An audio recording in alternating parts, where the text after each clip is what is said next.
what makes a home a luxury home?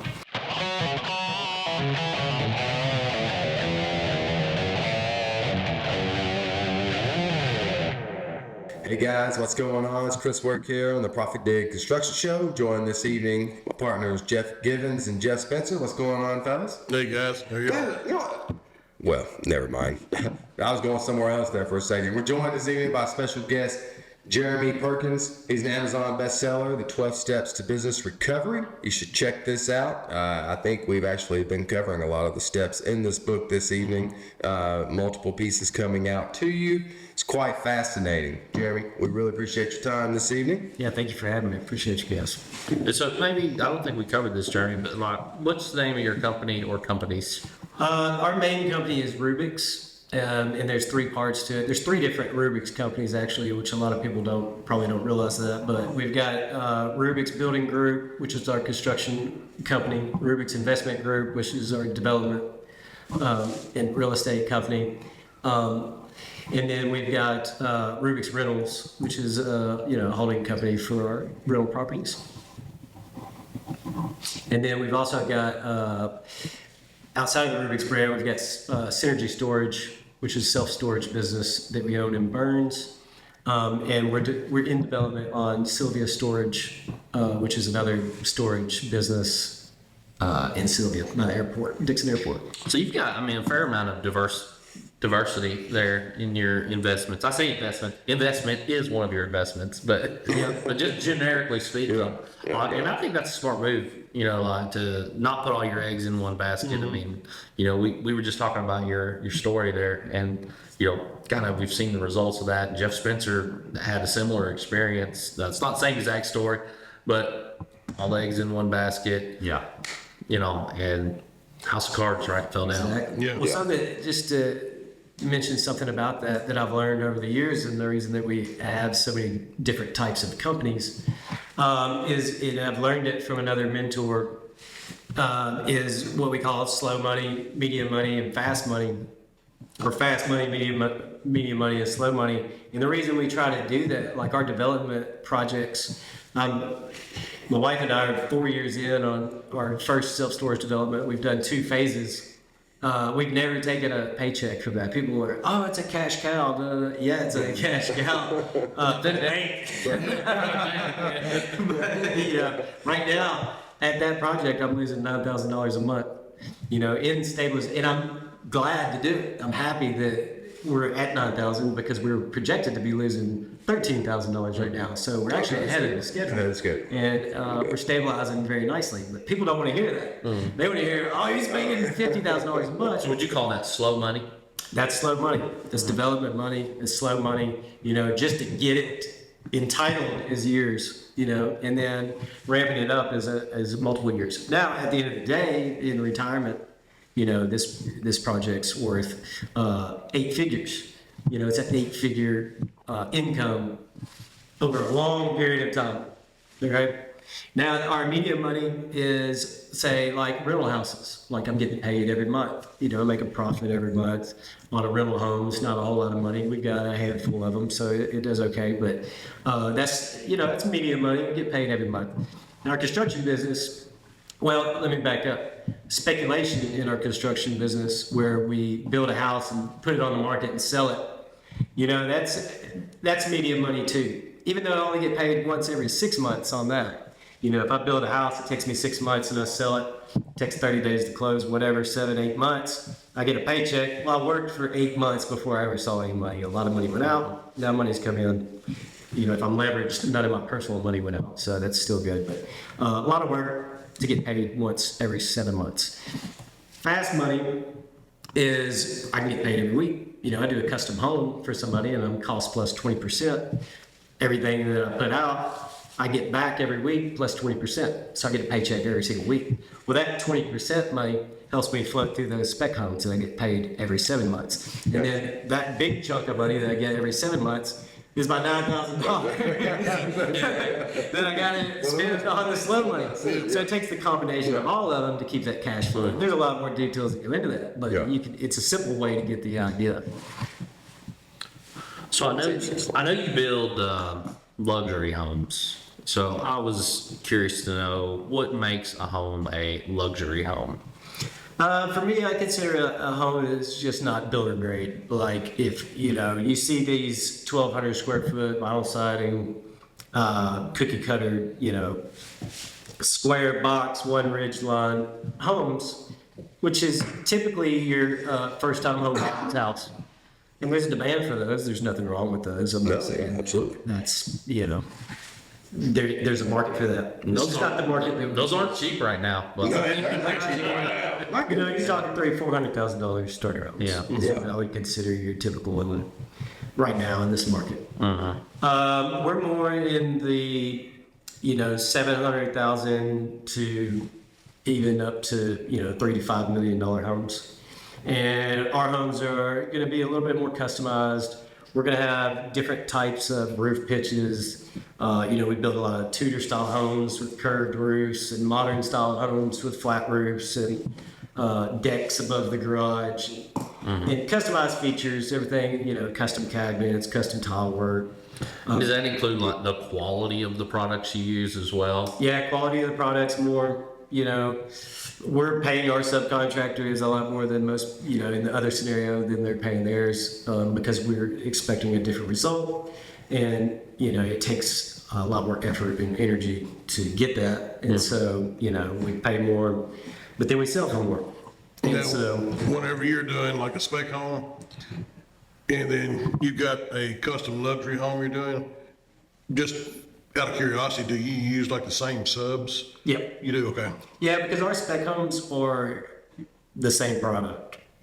They are, higher finishes and things like that. Yeah. Now, if we get into the $3 to $5 million custom homes, there's going to be some different suppliers in that. If we're ordering marble from Italy or something, it's not the run of the mill where I can go down to our normal granite guy and just get what he's got Right. on the shelf. Right. So yeah, it all depends on the project. Yeah. Yeah. And like, if someone says they want to build a custom home, like, does that mean that they're searching for plans online or through a reputable company that has custom design plans, or does it literally mean like, come to us, we'll build a home for you, we'll design it up, we'll get the stamp on it, and we'll build what you and I designed together? Well, technically, the difference between custom and spec is spec being I'm speculating. I'm going to build something and speculate that I can sell it on the market, and I don't know who owns it, who's going to own it until I put it on the market. Speculate, not specification. Correct. Speculation. Okay. You're just speculating you're going to make money on a product that you produce, and custom literally just means it's custom to somebody's needs. Somebody says, I want to build a home. Even if they have their own plans, it's still custom. Right?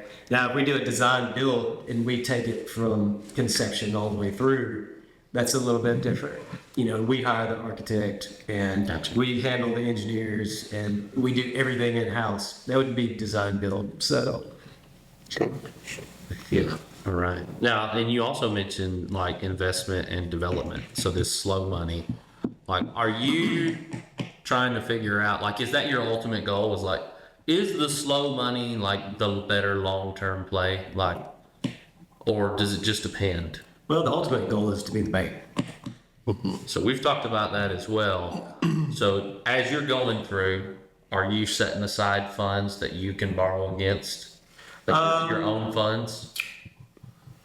Because when you say be the bank, that's what I think of, and we've talked about this on the podcast before, is when you're making your profit on your jobs, take some of that money and set aside so that you're essentially building your own bank over time, and you borrow from yourself and you pay yourself back the interest. And when we say set aside, we're talking about like a money market account or escrow account. Something that's going to draw a high yield, interest rate versus a, 1.25%, 1.5% interest savings account. Correct. Yeah, we've actually used money markets for operational accounts and things like that, which is interesting. But what I found is it's better served for me to have cash in investments and then just borrow against it.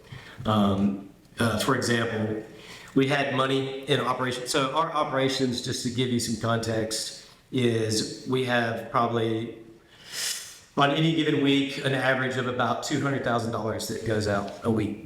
Okay, so we have to keep a reserve of a minimum of 200,000, like more than that actually, because we want living expenses in our Yeah. accounts. So say we have $200,000-$300,000 in an account, then you would think, okay, I'm going to put it in an interest-bearing account, and I get right now you get 5%, and that's like unheard of. You're like, Yeah, it is shit. right now, yeah. Okay. Right now it isn't, but yeah.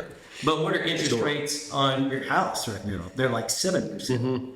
So what's better, to put that money in an interest-bearing account at 5%, or do I just pay my house down and get a HELOC on my house, and then I can use my HELOC as an operation account? Now I'm gaining the 2 more points. So we're constantly playing those games on the financial side based on, now if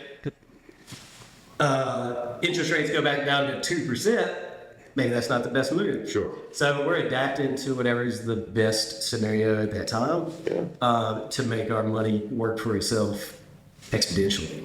You know, even if it's a percent point here and there, it adds up over time, especially when you get into larger amounts. It's like the old saying goes, you know, if you're actually not making more money on an investment than what interest rates are, then you're losing money. Exactly. And in the commercial world, it's a cap rate, right?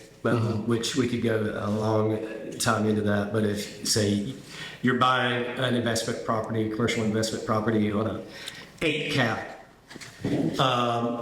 but interest rates are 9, then it doesn't make sense. You're losing money. And people are going to look at the deal and say, oh, but it's cash flowing $20,000 a month. Well, is it? Have you accounted for all your expenses? Like interest, or even if you can borrow money at 6, but you have a 7% cap rate. Okay, well, I'm making money. Well, no, you're not, because you got a 30% expense ratio. Have you added that in there? Have you added if your HVAC unit goes out, divided that over the amount of time? So your capital X expenditures and all these different things, you know, you need to be buying at a, you know, the 4% rate or whatever to make the deal make sense. So what are some, I mean, this all sounds like you're speaking at it at a very brief level right now. I mean, because obviously it sounds like people have probably developed books, series of books on this topic. Sure. But like, what are some good sources that you found that you've learned? You mentioned the master classes before. yeah, mastermind groups have really propelled us forward, my wife and I forward exponentially. We've been in a few masterminds. We've been and depending on what our need is the kind of mastermind groups that we've joined. And so we've joined vision workshops to try to really understand how to create a vision and how to create, you know, what we even want to do, because there's so many different ways to do things.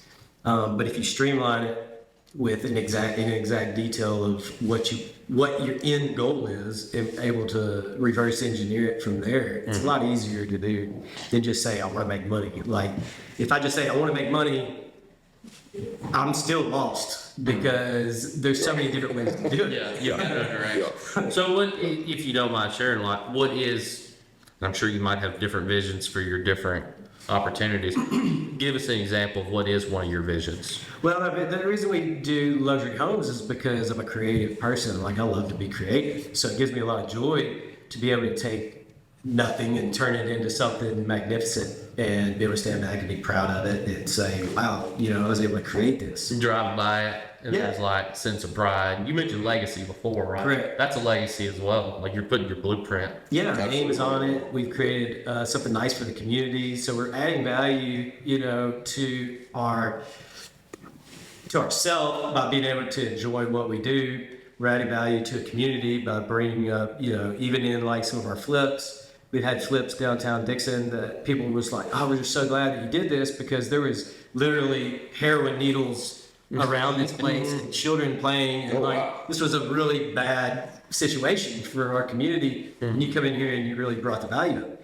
And then now, you know, we sell that house and the neighbors comp off of it. Now they're equity raisers, Yes. you know. And now we've not only done something for ourselves, but we've done something for everybody around us. Absolutely. And we can step back and be proud of it. And several times, you know, in a situation like that, the neighbor's gonna look at that improvement you made, and, you know, they're like, you know, well, I want my house to look like that. Yeah. It might motivate It might them. motivate them, you know, to do something. Every time we've started a project, you look around and you see people start cleaning up. And you start seeing little projects start happening. It's like a trifecta. Yeah. I tell you, you know, Contagious. we were working in West Nashville one time. We were doing a subdivision. It was I can't remember what they call them now, you know, these homes they were building, but I mean, literally, they were $1 million+ homes, and you and I couldn't carry this table in between them because it would rub both sides of the house, each house. Yeah. But, you know, I mean, there were some Titans players that had bought homes in there.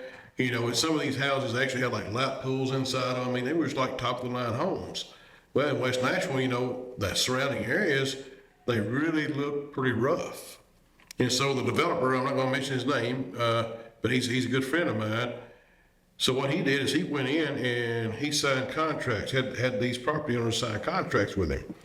He beautified their homes to bring up the value around the homes he was selling. Yep. To get more people there. And the contracts was, you know, if they didn't keep their lawn mowed, if they didn't keep, you know, if a piece of siding fell off or whatever he done to the house, you know, in a certain amount of time, if they didn't keep that up, then he had the right to take their home from them. Oh, wow. Yeah, I mean, they had to yield. He gave them a deadline. If they didn't do this in a certain amount of time, then he got to receive their home.